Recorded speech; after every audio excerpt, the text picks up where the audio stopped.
Selamat datang di channel Ngaos Jawa. Assalamualaikum warahmatullahi wabarakatuh. Salam sejahtera untuk kita semua. Semoga panjenengan semua selalu diberikan kesehatan, keselamatan, dan kelimpahan rizki. Amin ya robbal alamin. Pada kesempatan kali ini kita akan membahas weton yang memiliki kemampuan membaca pertanda sebelum sesuatu terjadi. Sahabat Ngaos Jawa yang dirahmati Allah Subhanahu wa Ta'ala. Di sebuah desa bernama Dusun Sumberwening, hidup 7 orang yang dianugerahi intuisi luar biasa. Kepekaan mereka terhadap tanda-tanda alam, firasat, dan mimpi seringkali membawa mereka pada kejadian yang tak terduga. Orang-orang di desa meyakini bahwa ini bukan kebetulan, melainkan berkah dari weton kelahiran mereka. Namun, kelebihan ini bukan hanya berkah, tetapi juga cobaan. Mereka harus belajar menerima, memahami, dan menggunakan intuisi mereka dengan bijaksana. Berikut adalah kisah mereka. Sebelum lanjut, yang belum subscribe, silakan subscribe, like, komen, dan aktifkan tombol loncengnya. 1. Rahayu Selasa Kliwon, peramal masa depan. Rahayu lahir saat fajar menyingsing, ketika embun masih menempel di dedaunan dan burung-burung berkicau lembut. Sejak kecil, ia memiliki firasat yang sering menjadi kenyataan. Suatu malam, Rahayu bermimpi tentang seorang pria tua yang panik mencari sesuatu di pasar. Ia melihat dengan jelas wajahnya yang penuh kecemasan. Tangannya gemetar saat merogoh kantong kosong di pinggangnya. Di dalam mimpinya, suara samar membisikkan, "Bantu dia mencari di bawah meja dagangannya." Ketika pagi tiba, Rahayu merasa ada sesuatu yang aneh dengan mimpinya. Dan benar saja, saat ia menemani ibunya ke pasar, seorang saudagar kaya berteriak dengan panik, "Emasku hilang! Aku pasti dijambret," katanya, membuat para pedagang dan pembeli berkerumun. Rahayu melihat wajah pria itu dan langsung mengenalinya. Itu adalah wajah yang ia lihat dalam mimpi. Dengan suara ragu, Rahayu berkata, "Mungkin emas itu jatuh di bawah meja daganganmu, Pak." Saudagar itu menatapnya dengan heran, tetapi rasa putus asanya membuatnya mengikuti saran gadis itu. Ketika ia membungkuk dan memeriksa di bawah meja, sesuatu berkilau di antara lipatan kain dagangannya. Itu adalah kantong emasnya. Sejak hari itu, orang-orang mulai percaya bahwa Rahayu memiliki mata batin yang bisa melihat kejadian sebelum terjadi. Namun, semakin banyak orang yang datang meminta petunjuk darinya, semakin ia merasa terbebani. Apakah ini berkah atau kutukan? Kedua Joko Kamis Pahing, sang penyelamat dari laut. Joko tumbuh besar di desa nelayan. Ayah dan kakeknya adalah pelaut tangguh, dan ia mewarisi keberanian mereka. Ada satu hal yang membedakan Joko dari para nelayan lainnya, firasatnya yang tajam. Suatu malam, angin berembus aneh, lebih dingin dari biasanya. Joko mencoba tidur, tetapi hatinya gelisah. Ia bermimpi melihat langit hitam pekat, ombak menggulung dengan ganas, dan perahu-perahu nelayan terbalik satu persatu. Ia terbangun dengan keringat dingin. Tanpa ragu, ia segera berlari ke dermaga. Beberapa nelayan sedang bersiap berangkat. "Jangan melaut hari ini," serunya. Beberapa nelayan menoleh dengan tatapan heran. "Kenapa?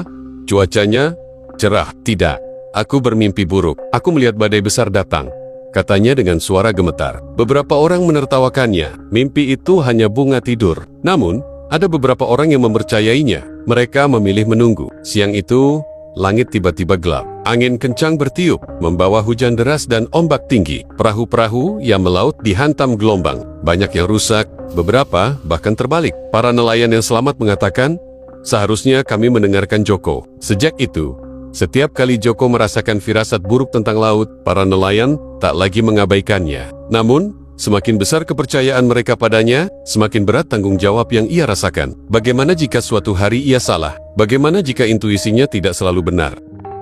Ketika Sari Minggu Pon, penghubung dunia gaib, Sari selalu bisa merasakan kehadiran yang tak terlihat. Ketika ia kecil, ia sering berbicara sendiri, seolah-olah ada yang menemaninya. Ibunya awalnya mengira itu hanya hayalan anak kecil. Sampai suatu hari, Sari berkata, "Nenek datang tadi malam. Dia bilang dia baik-baik saja." Ibunya terdiam. Nenek Sari telah meninggal beberapa bulan sebelumnya. Kemampuan Sari semakin kuat seiring bertambahnya usia. Saat ia mengunjungi rumah neneknya yang lama ditinggalkan, ia merasa hawa dingin menyelimuti tubuhnya. Pandangannya tertuju pada sumur tua di halaman belakang. Malamnya, Dalam mimpinya, seorang lelaki tua dengan pakaian lusuh mendatanginya. Jangan biarkan anak-anak bermain di dekat sumur itu, katanya dengan suara berat. Paginya, Sari memberitahu keluarganya. Mereka awalnya skeptis, tetapi karena rasa penasaran, mereka memeriksa sumur itu. Betapa terkejutnya mereka ketika menemukan retakan besar di dalamnya. Jika seseorang berdiri di tepi sumur, tanah bisa longsor kapan saja. Setelah kejadian itu, orang-orang mulai mencari Sari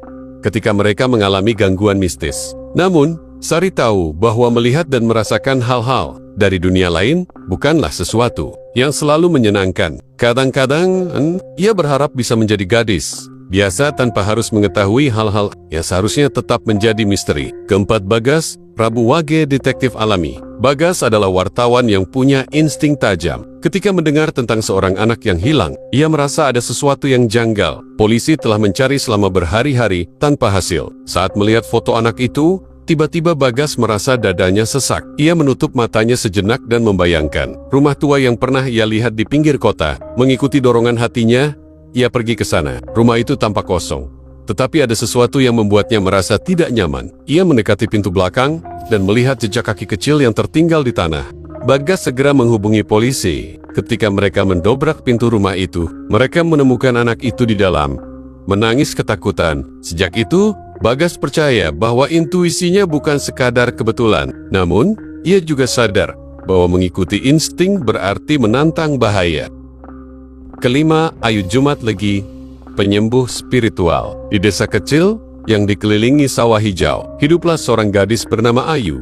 Sejak kecil, Ayu memiliki kepekaan luar biasa terhadap energi orang lain. Ia bisa merasakan ketika seseorang sedang sedih, sakit, atau menyimpan dendam yang mendalam. Ibunya adalah seorang peracik jamu, dan dari ibunya, Ayu belajar tentang tanaman obat. Namun, yang membuatnya istimewa bukan hanya kemampuannya meracik jamu, melainkan caranya membaca hati seseorang. Suatu hari, seorang pria datang ke rumahnya. Wajahnya tampak lelah, matanya sayu, tubuhnya kurus, meskipun ia makan dengan cukup. "Aku sering sakit, tapi dokter tidak menemukan penyakit apapun," katanya. Ayu menatap mata pria itu dalam-dalam. Ia tidak hanya melihat tubuhnya, tetapi juga jiwanya. "Ada sesuatu yang belum selesai dalam hidupmu. Kamu harus berdamai dengan saudaramu," kata Ayu pelan. Pria itu terkejut. Tidak ada yang tahu bahwa selama bertahun-tahun ia bermusuhan dengan saudaranya karena warisan. Ia telah lama menyimpan dendam,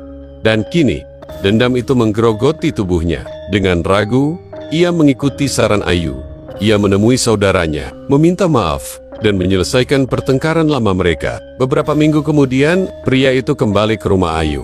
Wajahnya lebih segar, tubuhnya lebih kuat. "Aku merasa lebih baik," katanya. Sejak itu, orang-orang mulai percaya bahwa Ayu bukan sekadar peracik jamu. Ia adalah penyembuh yang bisa membaca luka dalam hati seseorang dan menunjukkan jalan menuju kesembuhan. Namun, semakin banyak orang yang datang kepadanya, semakin ia menyadari bahwa tidak semua luka bisa disembuhkan dengan ramuan dan kata-kata. Ada luka yang hanya bisa sembuh jika seseorang benar-benar ingin berubah.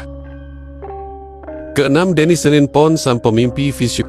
Dani selalu percaya bahwa mimpi bukan sekadar bunga tidur. Sejak kecil, ia sering bermimpi tentang kejadian yang belum terjadi. Suatu malam, ia bermimpi melihat sebuah jembatan di desanya runtuh akibat banjir besar. Air sungai meluap, kayu-kayu jembatan patah, dan orang-orang berteriak panik. Ketika terbangun, dadanya masih berdebar. Ia merasa bahwa ini bukan sekadar mimpi biasa. Paginya, ia menemui kepala desa dan menceritakan mimpinya. "Aku tahu ini terdengar aneh, tapi jembatan itu harus diperiksa." Kepala desa awalnya ragu, tetapi karena Deni dikenal sering memiliki firasat yang benar, ia akhirnya mengutus beberapa warga untuk mengecek jembatan. Ternyata, bagian bawah jembatan sudah mulai rapuh, kayu-kayunya lapuk, dan jika banjir datang, jembatan itu bisa roboh kapan saja. Perbaikan segera dilakukan. Beberapa hari kemudian, hujan deras mengguyur desa. Air sungai naik, tetapi jembatan tetap berdiri kokoh. Orang-orang mulai percaya bahwa mimpi Dani adalah peringatan. Namun, bagi Dani, memiliki mimpi seperti ini adalah beban. Ia tidak selalu bisa mengendalikan apa yang ia lihat. Kadang, ia bermimpi tentang hal-hal yang tidak bisa ia cegah, tentang kecelakaan, kehilangan, bahkan kematian. Ia mulai bertanya-tanya, Apakah mengetahui masa depan adalah anugerah atau kutukan? Ketujuh Wulan Sabtu Kliwon, si penjelajah dimensi lain. Wulan memiliki pengalaman yang tidak bisa dijelaskan oleh logika. Ia sering mengalami deja vu, seolah-olah ia sudah pernah mengalami kejadian tertentu sebelumnya. Ia sering melihat bayangan-bayangan yang tidak bisa dilihat oleh orang lain. Ia merasa bahwa dunia ini lebih luas dari apa yang tampak di mata manusia biasa. Suatu hari, ia berjalan melewati sebuah rumah tua yang telah lama kosong. Saat melewati halaman rumah itu, ia merasa ada sesuatu yang aneh. Udara di sekitarnya terasa lebih dingin, dan bulu kuduknya meremang. Saat ia menoleh ke arah rumah itu, tiba-tiba dadanya terasa sesak. Dalam pikirannya, ia melihat bayangan seorang anak kecil, berdiri di dekat jendela, menangis. Wulan berhenti. Ia menatap rumah itu dengan perasaan tak nyaman, seolah ada yang memanggilnya. Dengan ragu, ia melangkah mendekat. Saat mendekati pintu, ia mendengar suara samar, seperti suara isakan. Ia memanggil orang di desa. Awalnya mereka mengira Wulan hanya berhalusinasi. Tetapi setelah mendengar suara isakan itu, mereka mulai percaya. Ketika mereka mendobrak pintu rumah itu, mereka menemukan seorang anak kecil yang tersesat di dalam. Ia sudah berada di sana selama beberapa jam. Tidak bisa keluar karena pintu yang terkunci dari luar. Anak itu selamat karena firasat Wulan. Namun Wulan semakin sadar bahwa kemampuannya bukan sekadar kebetulan. Ia bisa melihat sesuatu yang tidak bisa dilihat oleh orang lain. Dan semakin dalam ia menyelami dunia yang tak kasat mata, semakin ia menyadari bahwa ada hal-hal yang mungkin lebih baik tetap menjadi misteri. Dan bagi mereka yang diberkahi dengan intuisi tajam, kehidupan selalu menjadi perjalanan antara keajaiban dan misteri. Akhir kisah, kekuatan yang menjadi beban. Ketujuh orang ini hidup di tempat yang berbeda, tetapi mereka memiliki satu kesamaan, kemampuan untuk melihat sesuatu yang tidak bisa dilihat oleh orang lain. Namun, dengan kelebihan ini, datang tanggung jawab yang besar. Rahayu belajar bahwa mengetahui masa depan tidak selalu menyenangkan. Joko menyadari bahwa ia tidak bisa menyelamatkan semua orang. Sari memahami bahwa dunia gaib tidak selalu ramah. Mereka harus menerima kelebihan dan kelemahan mereka, serta belajar bagaimana menjalani kehidupan dengan intuisi yang tajam. Karena dalam dunia ini, ada hal-hal yang hanya bisa dipahami oleh mereka yang benar-benar mau mendengarkan bisikan hati. Demikian pembahasan kali ini. Semoga bermanfaat. Terima kasih sudah menonton. Sampai jumpa di video selanjutnya. Wassalamualaikum warahmatullahi wabarakatuh.